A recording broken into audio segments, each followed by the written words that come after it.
Inilah kenapa pentingnya kita harus memahami tentang kenapa ikatan hati itu penting dalam urusan bagaimana membuat anak mudah ditaklukkan. Maka kalau anak tiba-tiba ngeyel, tiba-tiba membangkang, ketahuilah karena kita gagal mengikat hati. Kita lebih banyak mengandalkan pola-pola menasehati, pola-pola memarahi anak, ya. Kita merasa sudah menjadi orang tua ketika anak kita omelin. Pada sering saya ingatkan, kadang-kadang maaf ya, anak itu kadang-kadang hanya butuh figur papa sama mama aja di rumah. Di saat kita merasa bahwa, sering kan saya dapat WA dari ibu-ibu khususnya, Ustadz saya bingung, udah sering banget saya nasihatin anak saya Ustadz, sering banget, tapi ya begitu banget, susah banget anak saya bilang, jangan-jangan yang dibutuhkan anak bukan nasihat Pak, jangan-jangan dibutuhkan anak bukan nasihat. Ya maaf gitu ya, kadang mereka anak tuh udah bosan, di sekolah ketemu ustazah, di masjid ketemu ustazah, di rumah ustazah lagi. Ustazah terlalu banyak, yang nggak ada figur mama sama figur papa. Dimana kalau mama khususnya sampaikan kepada istri, dia lebih peka perasaannya, dia lebih mudah sensitif pada anaknya. Saya ingat banget misalnya ketika ya almarhum Ustadz Jeffrey ya, itu cerita ibunya. Saya pernah ceritakan kalau nggak sini, Umi Tatum itu. Bayangkan, masya Allah, Umi Tatum itu waktu anaknya itu kabur dari pesantren. Ini ceritakan oleh beliau, bukan aib kata beliau, ini untuk mencari ibrohnya. Itu waktu Jeffrey kabur dari pesantren, dia cerita, bapaknya sudah meninggal, abang-abangnya lulus dari pesantren, dan itu kata dia membuat saya sempat marah. Sebab apa? Dia kabur dari pesantren, larinya kemana? Ke diskotik, ke tempat mall, tempat dugem. Itu benar-benar menyakitkan saya sebagai orang tua. Maka saat dia pulang itu saya punya dua pilihan, kata dia. Yang pertama, saya akan marah-marah sama dia. Saya bilang, kamu masya Allah bikin malu orang tua. Orang tua mendidik kamu, bukannya kamu jadi orang benar, malah mabuk-mabukan. Ayahmu dalam kubur bisa merana gitu. Ini pilihan pertama, kata dia. Atau yang kedua katanya, saya akan menunjukkan fitrahnya sebagai seorang mamah yang butuhkan anaknya. Ketika pulang ditanya, Allah nak dari mana sih? Umi kangen banget sama kamu sini. Ya Allah, udah makan belum? Mau dibikinin sop ayam nggak? Nggak mau. Ya udah, kalau mau bilang ya, ntar Umi bikinin buat kamu. Ya, oh iya tuh, kamu udah dibuatin air panas nih. Kalau mau mandi aja sekarang. Kamar kamu juga doa Umi beresin. Ya, kalau tadi Umi maaf nggak izin sama kamu. Ya sekarang habis mandi tidur aja lagi. Besok mau dan bangun pagi ya. Nanti kita ngomong deh setelah itu. Masya Allah. Kata Umi Tatum, saya lebih memilih yang kedua. Saya lebih memilih yang kedua. Dan ternyata itulah yang menjadi jalan hidayah buat Jeffrey. Kadang kita lupa, banyak kita merasa dengan nasihat ceramah anak berubah. Tidak. Jangan-jangan anak tidak butuh ayat-ayat qauliyah dari kita, anak butuh ayat-ayat cinta dari wajah kita. Ayat-ayat cinta lewat wajah papa dan mamanya yang mencintai anaknya dengan tulus, sungguh-sungguh mencintai apa adanya, bukan ada apanya. Kan banyak ortu yang mencintai ada apanya, bukan apa adanya. Belajarlah dari Nuh alaihissalam. Allah abadikan di dalam surat Hud ayat 42. Ketika Nuh mengajak anaknya yang sudah keluar dari fitrahnya.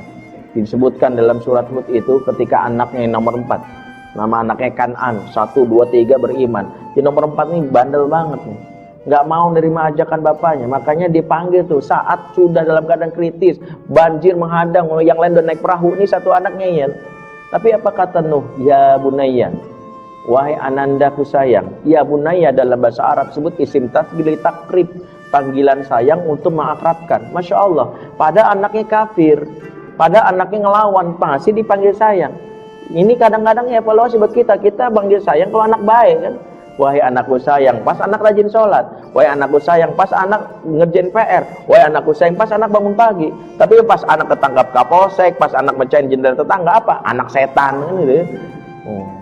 Gitu kan, ini panggilan kita. Lagi baik dipanggil sayang, gila buruk ini panggilan buruk, nggak boleh. Nuh bilang, ya bunayya, anaknya kafir, masih dipanggil wahai anakku sayang. Yang kedua, apa kata irkam ma'ana, naik perahu ayah. Bayangkan, Nuh tidak bilang, ikuti ajaran ayah. Ayo kamu gimana sih bapak Nabi? Bukan, naiklah perahu ayah. Kenapa Nuh bilang naik perahu ayah? Karena Nuh tahu salah satu indikator anak siap dinasihati kalau sudah mau naik kendaraan bersama dengan kita. Sering saya kasih tahu bapak-bapak di sini. Kenapa ya Ustadz anak saya yang susah dinasihati? Sebelum nasihati lakukan tips ini. Bapak pengen ke Bandung nyetir sendiri, ajak anak. Pak, nak Papa mau ke Bandung nih, mau nyetir sendiri, kamu mau nemenin nggak? Ogah. Kalau anak udah ogah naik kendaraan bersama kita, tanda hatinya sudah putus, bakal ngelawan. Kenapa? Karena indikator orang nggak nyaman itu nggak mau naik kendaraan bareng.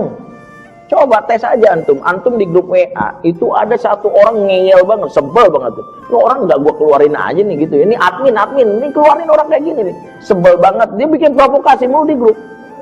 Ya, qadarullah waktu antum pulang nggak ada motor, naik angkot. Waktu naik angkot orangnya naik juga. Aduh ya Allah, gitu kan? Ya udahlah, karena antum di pojok kanan, di pojok kiri. Ternyata penumpang turun semua tinggal berdua. Wah, ini siksaan batin kan, mana jauh lagi kiri, turun aja lah kita. Kenapa? Males gue sama orang kayak gitu. Kenapa? Inilah yang dialami oleh anak-anak kita. Anak-anak kita kalau nggak nyaman bapaknya, ya Allah, bapak aduh, dia udah kebayang tuh, gila gue nginep seharian sama orang bakal ngoceh-ngoceh sama gue nih, aduh.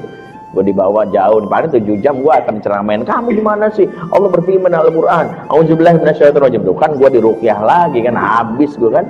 Maka dia udah kebayang tuh, mendingan dia bilang nggak mau. Berarti apa? Nuh mengatakan irka ma'ana, naik perahu ayah, tuh indikatornya. Maka sering saya ingatkan para ayah, para bunda, kenapa anak membangkang? Karena kita gagal menaklukkan hati. Kita gagal untuk menjadi ortu yang menjalankan peran ini. Kita ingin anak kita sadar bahwa kita mencintai dia apa adanya, bahwa ayat-ayat cinta nampak tulus dari mana wajah kita. Dan itu saya rasakan. Saya pernah cerita, nggak tahu di forum ini atau tidak. Saya punya ibu, mak saya. Ya Allah, saya tahu. Saya harus bisa mengatakan saya sangat mencintai mak saya. Tidak lulus SD, mak saya. Tidak lulus SD. Mak saya itu, ya dulu nggak ada workshop parenting kan. Nggak ada seperti sekarang. Dan saya ingat masa-masa SMP adalah masa-masa ketika saya mulai kena pergaulan yang salah.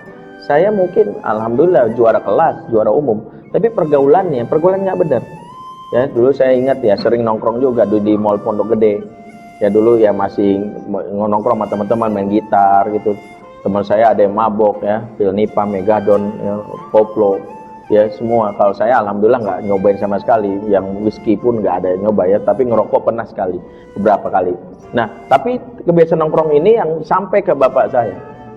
Sampai ke bapak saya. Ketika bapak saya tahu nih, langsung marah dia.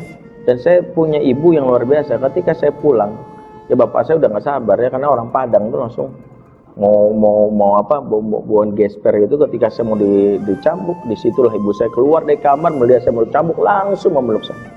Langsung dia memeluk saya, langsung dia bilang sama bapak saya sambil menahan tubuhnya pakai punggung, tubuh saya pakai punggung. Apa kata dia? Jangan pernah pukul anakku. Jangan pernah pukul anakku. Dan itu dia sampaikan. Dia itu membuat saya kadang-kadang saya bertahan. Saya sampai bilang, udah mah enggak. Pokoknya kamu boleh memukul aku saja. Anakku bersalah, tapi emaknya lebih salah. Dan itu yang membuat saya, masya Allah, itu yang membuat saya kadang-kadang mengingat itu, membuat saya berpikir saya tidak akan membuat ibu saya menangis lagi setelah itu. Saya akan tunduk, dia maunya apa akan saya berikan. Karena dia membela saya di saat saya betul-betul nggak tahu gimana. Saya rasakan betul itu, sampai bapak saya nggak jadi mukul saya sampai bilang, pokoknya besok kamu nggak dapat uang jajan lagi setelah ini. Dan ibu saya pernah saya lakukan, besok ketika mau berangkat dia bilang, mau berangkat pakai apa? Nggak tahu, nih ada uang tapi jangan bilang siapa-siapa ya. Saya bilang sama ayah, ya. Sedikit aja tapi jangan dihabisin. Dan itu membuat saya sadar, insya Allah betapa besar ya cintanya. Mak saya nggak pernah nasihatin saya, sholat nggak, tapi cintanya itulah yang membuat saya sadar bahwa itulah hakikat dari fungsi orang tua. Fungsi orang tua adalah memberikan cinta yang tulus. Dan saya selalu ingatkan, cinta itu punya kekuatan yang luar biasa. Dan kalau kita menjalankan ini, kita akan bisa menundukkan hati anak kita. Apa? Cinta itu punya rumus. Cinta akan membawamu kembali di sini. Ya, jika tidak hari ini mungkin nanti. Makanya kenapa? Kalau kita sungguh-sungguh melihat anak kita jauh, sering saya dapat WA, konsultasi personal, tatap muka, saya selalu ditanya, gimana Ustaz? Maka pelajarilah tahapan pertama membuat anak tertarik sama kita apa? Cintai dia dengan tulus. Sungguh-sungguh dia merasa dicintai.